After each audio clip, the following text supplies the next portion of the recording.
Salve, salve, nação! Saudações rubro-negras. Nação, vambora aqui, né?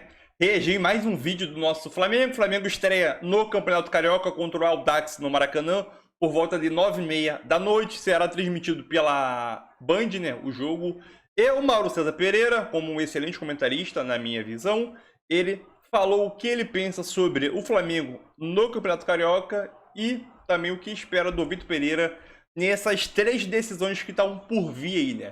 Então foi uma análise muito boa que o Mauro César disse e eu venho aqui compartilhar com vocês aqui agora, né? Então vamos embora aqui rapidinho, Regi.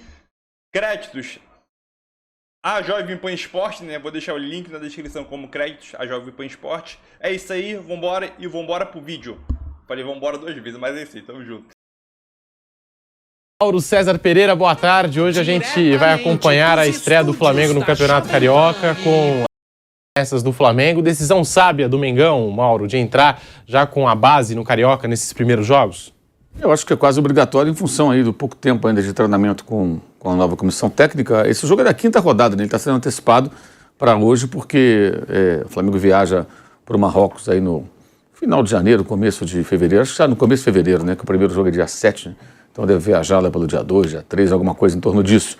Então por isso esse jogo foi antecipado, tem que ser realmente com esse time, enquanto o time, digamos, principal treina. Alguns jogadores já são do elenco principal, embora sejam muito novinhos, né, com 18 anos ali, o Vitor Hugo, o Matheus França, o goleiro lá, o Matheus Cunha, que hoje é o segundo goleiro, né, porque o Rossi só vem no meio do ano, o Hugo foi vendido, o titular é o Santos.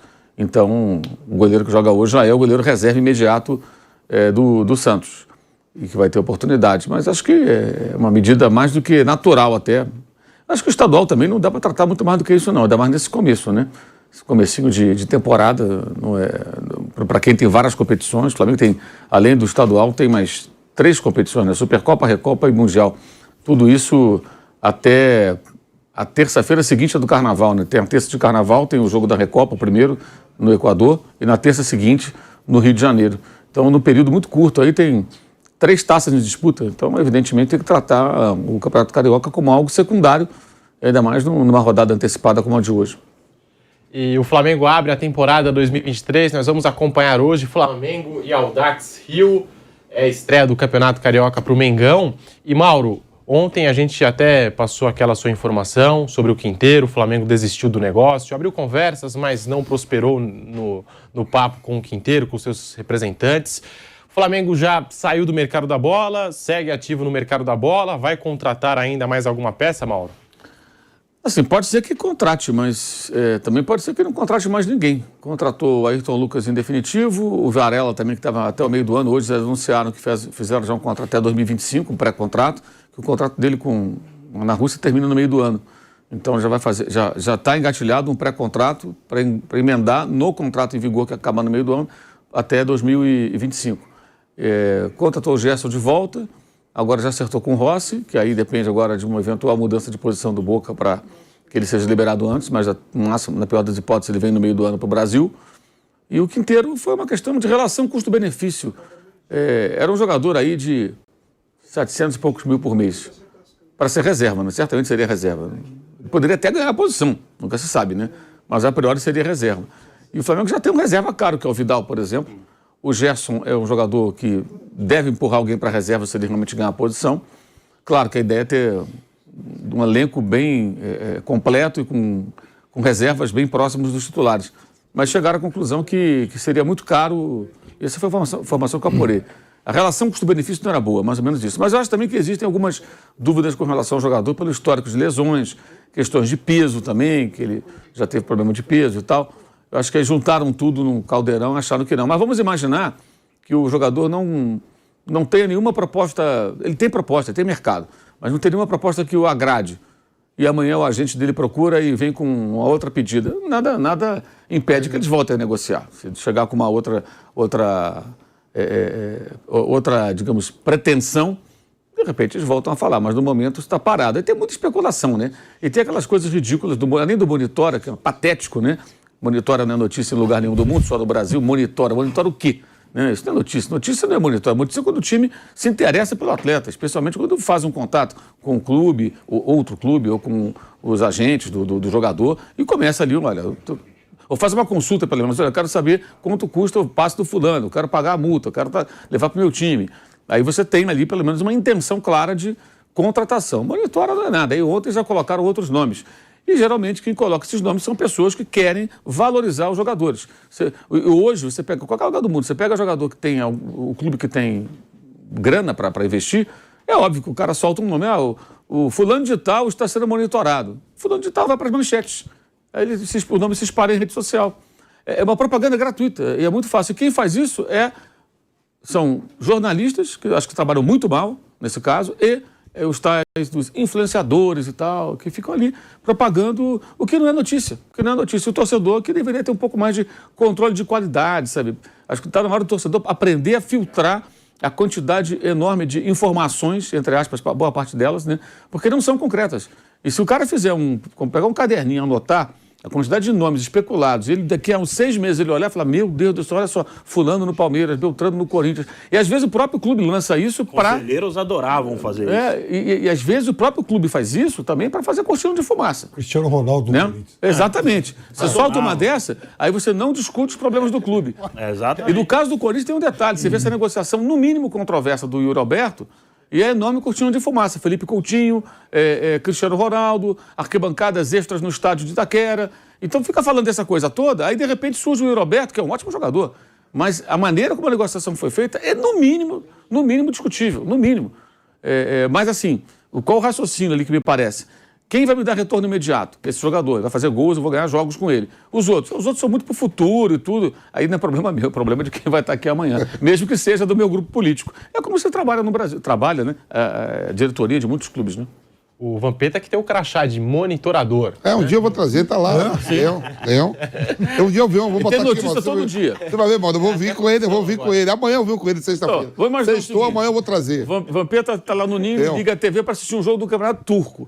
Vampeta monitora o Ilharão. Eu tava vendo agora o Galatasaray e falei, mas eu tava monitorando. Você monitorou o Ilharão, o Icardi, Gustavo Henrique, vários jogadores. E você não sabe, para fechar o caixão, eu vi Botafogo da Paraíba e Santa Cruz. Tava monitorando também. Para ver quem ia pra Copa do Nordeste. Tudo isso com o ninho ocupado. Não, vendo o jogo. Tá vendo, mano? Ó, tem uns momentos pra tudo. É isso aí. 2023 já começou com muito amor. Muito jogo. Muito logo. Copa São Paulo. Muito jogo. Falta alguma peça nesse time do Vitor Pereira? Não, o elenco já foi um elenco campeão da América do Sul na última temporada. Tá segurando pra falar do vencedor da Cristiano Copa Ronaldo. do Brasil. Então, é um elenco que ele vai se fortalecendo cada vez mais. Ótimo para o Flamengo, excelente para o Vitor Pereira, que vai ter aí talvez a mais vasta mão de obra à disposição dele para fazer uma grande temporada. Eu acho que está fortíssimo e agindo de forma inteligente, de olho em oportunidades e não em monitoramento. Tem algum jogador bom, enfim, identifica aí talvez alguma escassez em alguma posição, vai lá e tenta buscar esse jogador no mercado. O que não pode, às vezes o clube de futebol, ele às vezes se empolga e acaba sendo um pouco perdulário. Então, já tem, às vezes, 2 jogadores bons para uma determinada posição, vai lá e contrata o terceiro. Não é o caso, o Flamengo não tem feito isso na maior parte do tempo. Eu acho que é um elenco que está muito bem ajustado em todas as posições. O Flamengo tem reservas de bom nível. E outra coisa, o Flamengo é revelador jogador. Então, o Flamengo não é o clube que precisa sair para o mercado para buscar o reserva do reserva. Ele provavelmente vai ter isso lá na base, como o Palmeiras tem, e os dois, por conta disso, acabam saindo na frente agora. Essa história do Cristiano Ronaldo, eu vou falar uma coisa, me lembra muito. O Favara falando aí sobre o Flamengo, o melhor elenco da América do Sul. Tá faltando alguma peça para complementar esse elenco do Flamengo? Eu vou usar uma palavra que o professor Luxemburgo adorava usar, o projeto. O projeto do Flamengo foi muito bem montado, né? E não é de hoje, né? É um projeto sólido, né? É um projeto que você não precisa quebrar a cabeça ano após ano para mudar o seu time, reformular o seu time. O Flamengo tem uma base, e é uma base muito forte. É um time titular muito forte, são jogadores no banco fortes, até o time C, que o Mauro citou aqui, que possa enfrentar o Audax hoje, é um time forte comparado com diversas equipes do futebol brasileiro. Uma peça ou outra é sempre muito bem-vinda, até porque saem jogadores, né, desse elenco do Flamengo. Poucos jogadores, poucos protagonistas saem desse time do Flamengo. Isso é muito importante. Jogadores que o futebol europeu poderia chegar e tirar do Flamengo. E o Flamengo tem uma briga boa com esses clubes da Europa. Então, o trabalho foi muito bem feito no Flamengo. Por isso que não sofre ano após ano. Essa história de montar grandes elencos e conquistar 1 ou 2 títulos no ano e desmontar, a gente cansou de ver aqui no Brasil. A gente cansou de ver. O Corinthians era campeão nisso. Aliás, o Corinthians gosta de fazer isso, né? Montar grandes elencos, trazer grandes jogadores, mas no ano seguinte não conseguir segurar nenhum deles, não segurar a base, né? O que não vem acontecendo com o Flamengo. Então o Flamengo não quebra a cabeça ano após ano. Tem essa tranquilidade de poder sair para o mercado, dar aquela lapidada no mercado e trazer as peças. Lapidada é outra palavra boa, entendeu? Pra não falar monitorar. Mas deu uma lapidada e traz a melhor peça para o Flamengo que vai ser útil para o ano. Esse é o segredo. Assim acontece com o Palmeiras. O Atlético Mineiro eu já não posso dizer o mesmo, mas o Palmeiras e o Flamengo vivem esse momento há bastante tempo. E outro termo legal do mercado da bola, manchete bacana, é aquela, né? Palmeiras se interessa pelo jogador X, mas valores assustam. Ou Palmeiras monitora tal jogador, mas valores assustam. Se o Palmeiras está monitorando e os valores assustam, então não tem negócio, né? Ô Pedro. E a gente sabe que tem time, Mauro César, que muitas vezes prioriza as Copas por conta da premiação e tal. E aí essa medida da CBF de priorizar os estaduais pelas vagas da Copa do Brasil. Você concorda, Mauro? Eu acho que, assim, os estaduais eles precisam ser reduzidos, não vão acontecer nunca. Também acho que muitas vezes, até a questão dos clubes do interior. Aí tem um clube do interior que leva o jogo para outro lugar. Aí o time grande não vai jogar no interior.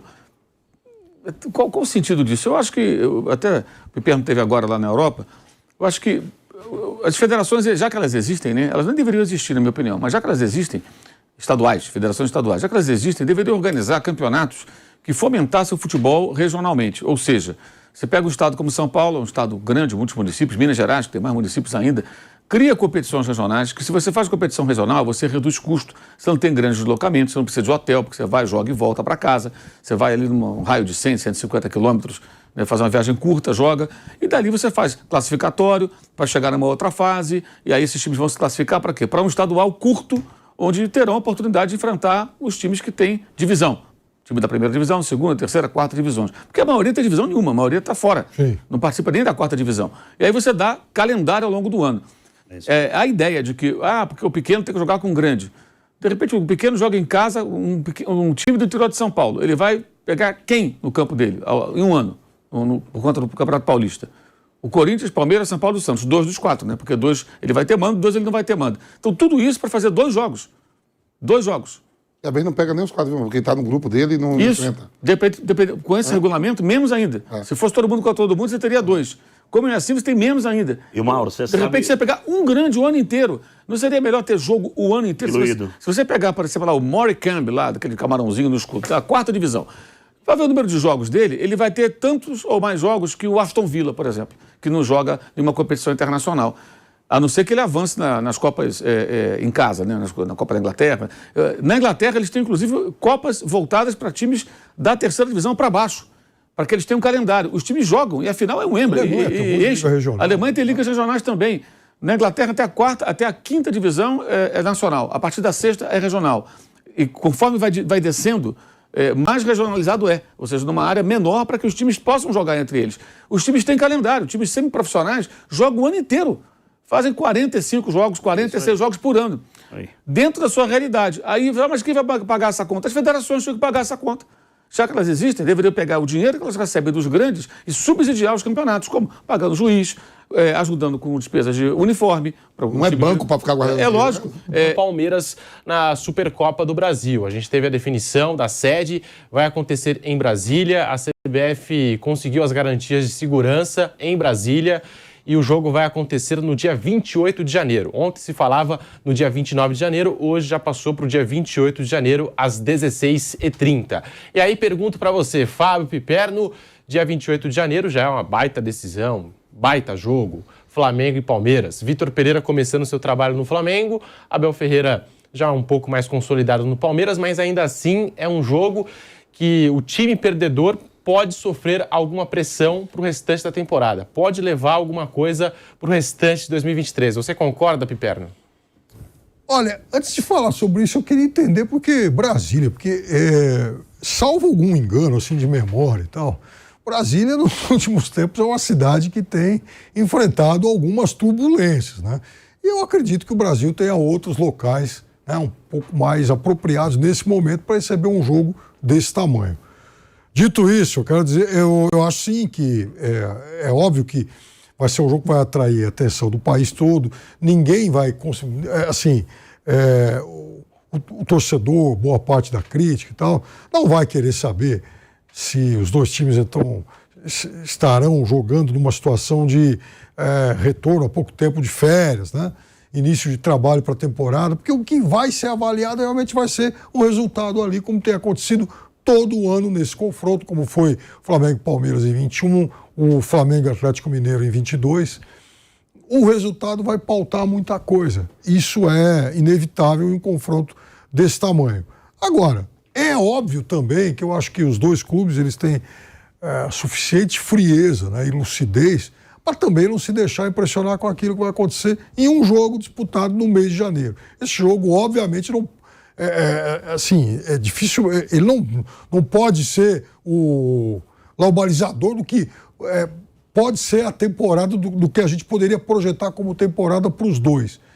Mesmo em caso de vitória. É claro que é um super clássico que chama atenção, mas é óbvio também que o impacto disso vai ter que ser bem diluído e muito bem compreendido, até porque também serão dois clubes com estágios de preparação diferentes. 28 de janeiro em Brasília, Mauro César falando nesse início de temporada. O Flamengo já começa o ano com o Campeonato Carioca, claro, começa com os jogadores da base, jovens jogadores, e contra o Palmeiras aí para valer vai ser um jogaço, assim como aconteceu em 2021 e assim como aconteceu também na última temporada. Aquele Flamengo e Atlético Mineiro que foi para os pênaltis.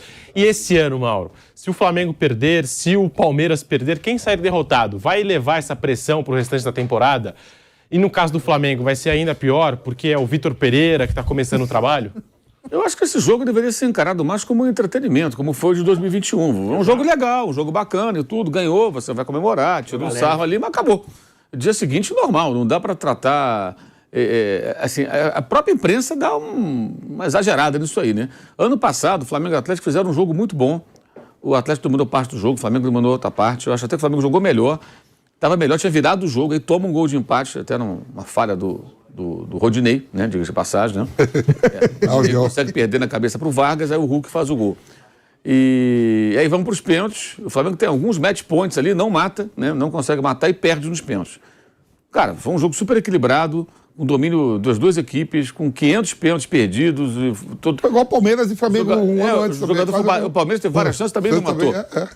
Aconteceu, perdeu, ganhou e tal, mas o jogo foi legal, foi divertido, foi uma boa diversão, foi um bom entretenimento, o jogo legal para comentar o jogo. Acabou, isso não pauta nada. Aí depois disso, não, olha, o Atlético Mineiro agora vem muito forte ainda esse ano, porque o Mohamed não mexeu na estrutura do Cuca, não mexeu porque não deu tempo. Depois ele mexeu, claro que ele mexeu, só que o técnico vai chegar lá e ficar reproduzindo. Ele nem conseguiria reproduzir o trabalho do outro treinador ao longo da temporada. Num primeiro momento, sim.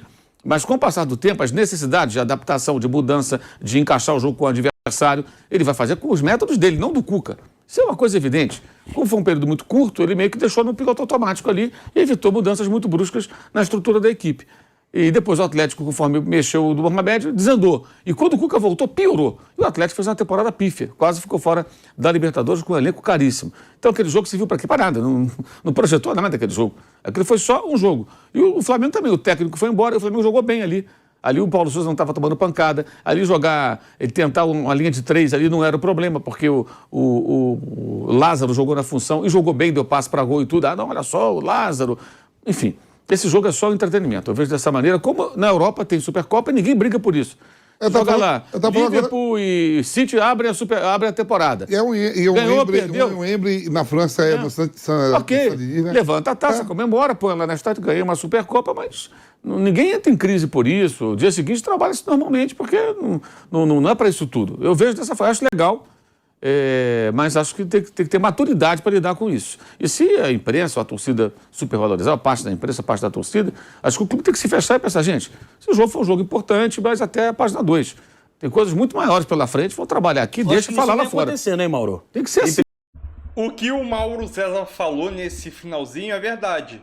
Tem a Supercopa da Espanha, né, que está acontecendo nesse momento. Hoje tem até jogo do Barcelona, o Real Madrid se classificou, né, contra o Valência para a final. E hoje tem o jogo do Barcelona contra o Betis.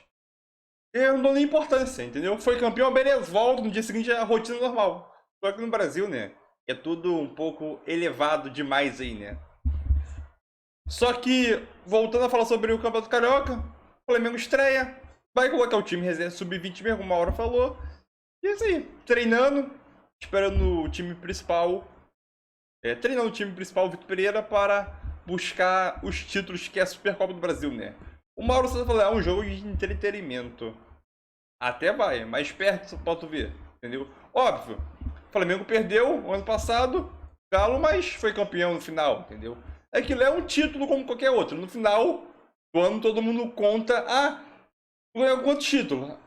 Entra na contagem da minha Supercopa, né? Mas é isso. Espero que o Flamengo não perca, porque isso, querendo ou não, às vezes pode dar até um baque emocionalmente no time para viajar para o Mundial. Então, aquilo. O Flamengo ganhando já dá aquela motivação a mais para ir para o Mundial, né? Então, talvez não importe tanto, mas emocionalmente, já a véspera do Mundial pode importar sim.